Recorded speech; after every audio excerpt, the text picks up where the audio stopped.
TTD chairman గా భూమన కరుణాకర్ రెడ్డి ఉన్నప్పుడు గోవులకు పురుగుల దాణా పెట్టారని ప్రస్తుత బోర్డు సభ్యుడు భానుప్రకాష్ రెడ్డి ఆరోపించారు. తమ హయాంలో గోశాలలోని పశువులను సిబ్బంది బిడ్డల్లో చూసుకుంటున్నారని చెప్పుకొచ్చారు. రాజకీయ కుట్రతోనే 100 గోవులు చనిపోయాయని విష ప్రచారం చేస్తున్నారని భానుప్రకాష్ రెడ్డి మండిపడ్డారు.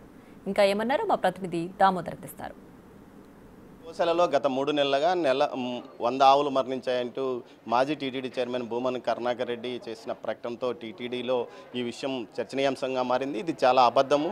ఇలాంటి వ్యక్తులపైన తాము లీగల్గా క్రిమినల్ కేసులు పెడుతూ ముందుకెళ్తామంటూ టీటీడీ పాలక మండలి సభ్యుడు భానుప్రకాష్ రెడ్డి హెచ్చరించారు. ఈరోజు టీటీడీ చైర్మన్తో కలిసి ఆయన ఏదైతే ఇటు గోశాలను పరిశీలించారో ఈ సందర్భంగా ప్రస్తుతం మనతో ఆయన ఉన్నారు. ఆయన అడిగి తెలుసుకుంది. సార్ చెప్పండి, ఎలాంటి ఈ ఆరోపణలు ఎందుకు చేశారు? ప్రస్తుతం ఆవులు మీరు చూశారు కదా, ఎలా ఉన్నాయి ప్రస్తుతం వాటి పరిస్థితి? ఆవులన్నీ బలంగా సంతోషంగా ఉన్నాయి. చూసే వాళ్ళకి దృష్టిలోపం ఉందేమో కానీ గోశాల మాత్రం అన్ని ఆవులు బాగున్నాయి. వాళ్ళ నుంచి అందుకని చెప్పిన చూసి మాట్లాడితే బాగుంటుంది.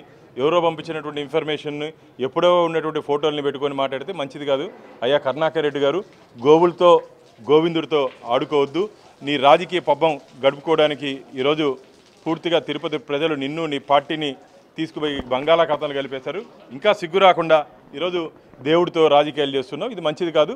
మా దగ్గర పూర్తి ఆధారాలు ఉన్నాయి. కరుణాకర్ రెడ్డి చెప్పినటువంటి ఆ 3 నెలల్లో 100 పైచులకు గోవులు చనిపోయాయని చెప్పినటువంటి మాటలు పూర్తిగా అవాస్తవం. ఎవరు నమ్మవలసిన అవసరం లేదు. అందుకనే టీటీడీ మీద నిందలు మోపిన వాళ్ళ మీద శాఖాపరమైన చర్యలు తీసుకోవాలి, క్రిమినల్ కేసులు నమోదు చేస్తుందిగా నేను డిమాండ్ చేస్తున్నాను. ఇప్పుడు చైర్మన్ ఒక మాట అన్నాడు, తొక్కిసలాట వెనక కూడా వీరికి కుట్ర ఉందేమో అని మాట్లాడాడు. ఇది ఏమన్నా మీరు అనుకుంటారా? అంటే ఇవన్నీ గమనిస్తూ ఉంటే డిఎంకే ఆలోచనలు వైసీపీ కూడా వచ్చాయి. అంటే హిందూ వ్యతిరేక విధానాలు పాల్పడుతూ ఓటు బ్యాంకు రాజకీయాల కోసం ఏదైనా చేస్తున్నాయని చెప్పి చైర్మన్ గారు చెప్పారు. వైసీపీ పార్టీని నమ్మే పరిస్థితి లేదు. ప్రజలు వారు దేనికైనా తెగించేదానికి సిద్ధంగా ఉంటారు. 2019 నుంచి 24 వరకు మధ్య ఈ గోశాల పరిస్థితి దారుణంగా ఉందంటూ కొన్ని ఫోటోలు రిలీజ్ చేశారు. ఆ మధ్య కాలంలో కొన్ని రికార్డ్స్ కూడా ట్యాంపరింగ్ చేశాడు ఏదైతే హరినాథ్ రెడ్డి అంటున్నారు. ఈ విషయాలు మీరు ఏదైనా అతని మీద చర్య తీసుకోబోతున్నారా? భవిష్యత్తులో గోశాలకు శాశ్వత డైరెక్టర్ను ఎక్కడైనా నియమించబోతున్నారా? ఇవే కదా మెయిన్ లోపాలు. గత 3 నెలల నుంచి ఖాళీగా ఉన్న దాంట్లో డిఎఫ్ఓని నియమించారు మీరు. అసలు కరుణాకర్ రెడ్డి చైర్మన్గా ఉన్నప్పుడు, అంతకుముందు చైర్మన్గా ఉన్నప్పుడు టీటీడీ గోశాలలో జరిగినటువంటి అక్రమాలు అన్నీ ఇన్ని కావు. దాని మీద విజిలెన్స్ ఎంక్వైరీ జరిగినా ఎందుకు రిపోర్ట్ను హోల్డ్ చేశారు? ఇప్పుడు ఈరోజు మేము తీసుకొని వచ్చాం. దాదాపు దానాలో కుంభకోణం ఉంది. ఎక్స్పైరీ మెడిసిన్స్ ఇన్స్పెక్షన్కి వచ్చినప్పుడు బయటపడేశారు. అంతేకాకుండా పురుగులు పట్టినటువంటి దానాన్ని వాటికి వేసారని చెప్పి ఇక్కడ సంరక్షకులు చెప్తున్నారు. నేను చెప్పేది కాదు. అంటే మేము దేశవాళీ ఆవుల నాణ్యత పెంచడానికి వాటిలో పాల ఉత్పత్తి పెంచే విధంగా చర్యలు తీసుకుంటాం. ఇందుకోసం కోట్లాది రూపాయలతో పునరుత్పత్తి ప్రాజెక్టు పెడితే దాన్ని కూడా పట్టించుకోలేదు మీరు అని చెప్తున్నారు. ఆ డబ్బులు ఎక్కడ పోయాయో, దేనికి పోయాయో, ఎక్కడ పోయాయో అన్నిటి మీద ఎంక్వైరీ కూడా చేస్తున్నాం. పూర్తిగా ఇక్కడ గోశాలలో ఇది ఒక గోషా మహల్మార్గ్ తయారైపోయింది. ఇది ఏం జరుగుతుంది, ఏం అర్థం కావట్లేదు.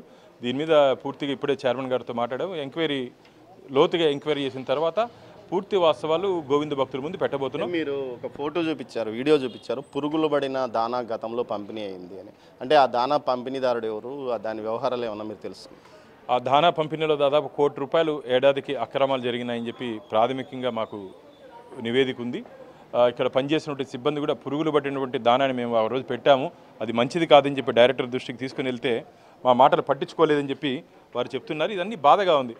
నోరు లేని మూగ జీవాలతో వారు ఆడుకొని నీ హయాంలో పురుగును పట్టినటువంటి దానాన్ని వాళ్ళకి పెట్టామని చెప్పి ఇక్కడ సిబ్బంది చెప్తున్నారు. నివేదిక కూడా చెప్తోంది. నువ్వా ఈరోజు ధర్మం గురించి, దేవుడి గురించి, గోలు గురించి మాట్లాడేది? ఇది మంచిది కాదు. కరుణాకర్ రెడ్డి గారు రాబో రోజుల్లో పూర్తి నివేదికతో, ఇంకా ఈరోజే మేము చెప్పాము మాకు నివేదిక కావాలని, 2 రోజుల పూర్తి నివేదిక ఎక్కడ ఏమేమి జరిగిందో ఆ నివేదిక వచ్చిన తర్వాత మీడియా మిత్రులకు మొత్తం అన్నీ చెప్పబోతున్నాం. ఏదైతే టీటీడీ గోశాలలో ఆవులు ఆరోగ్యంగా ఉన్నాయి. ప్రస్తుతం ఈ ఆవులన్నీ ఇంతకు మునిపే ఏదైతే TTD chairman Chandragiri MLA Pulivarthi Nani, Bhanuprakash Reddy వీరంతా పరిశీలించారు. ఈ సందర్భంగా ఎక్కడెక్కడ ఎన్ని ఆవులు ఉన్నాయి, ఎన్ని గత 3 నెలల్లో మరణించాయి, అంతకు మునుపు వీటి పరిస్థితి ఏమిటి అన్న విషయాలను కులంకషంగా తెలుసుకున్నారు. తర్వాత మీడియా సమావేశంతో మాట్లాడుతూ ఇది కేవలం రాజకీయ కారణాల వల్ల జరుగుతున్న ఆరోపణలు, అంతేకాని ఆధారాలు లేవు.